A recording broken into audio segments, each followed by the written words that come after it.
University of Exeter.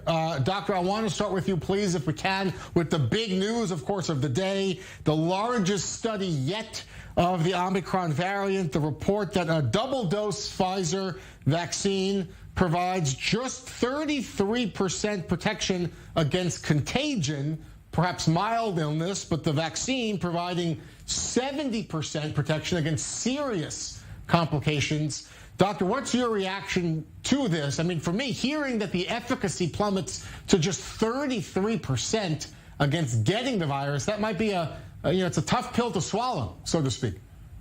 No.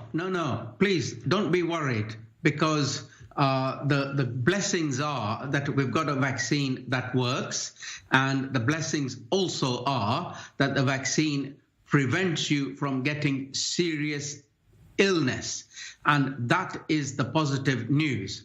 So the other positive news that we also know is that if we boost with any of those platform of vaccines, Moderna or Pfizer, that the range of antibodies produced plus the amount of antibody produced is increased, and it does work against the variant Omicron. So there is a lot of positivity camouflaged in what looks like worrying headlines. I wouldn't worry about those headlines at all in that way. Okay, so a little bit encouraging.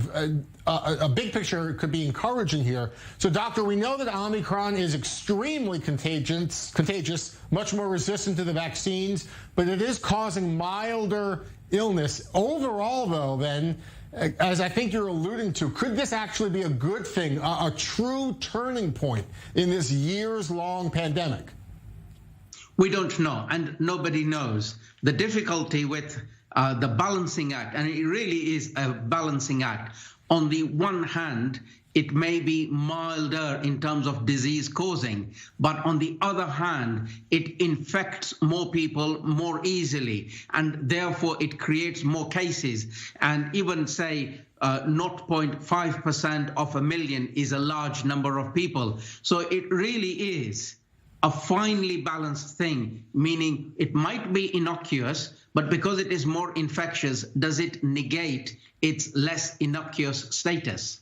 Do you think, Doctor, there is a reasonable argument to be made here? I mean, based on this incredible speed that Omicron is taking hold, and we're seeing the rise just in raw case numbers across the UK, across Europe, is it possible there isn't a reasonable level of restriction or public health rules that can actually be put in place in time to stop it? Maybe at this point it's just too fast. It is too fast, as we've noticed, and I was feeling sorry for Georgia, your producer, because the countries put in a knee-jerk reaction of, we're going to red list all of you. Well, actually, what they should be doing is quarantine people who have variants of concern.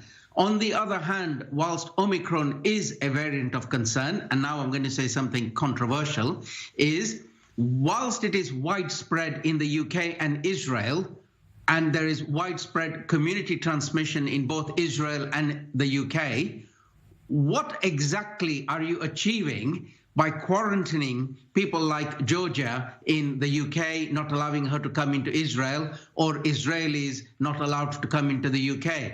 The infection is widespread in both countries. Yeah, Dr. Pankhania, thank you so much for being with us. Again, overall, the results today about the Pfizer vaccine, it's more of a glass half full. It's something to, it's not as devastating as the initial number might sound.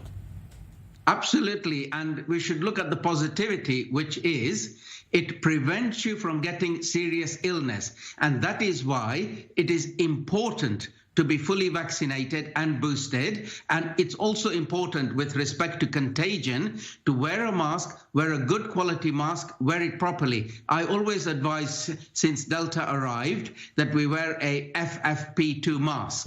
All right, Dr. Pankhania, thank you so much for being with us, giving us your insights and analysis on this big news. Great to have you as always on i24 News. Thank you.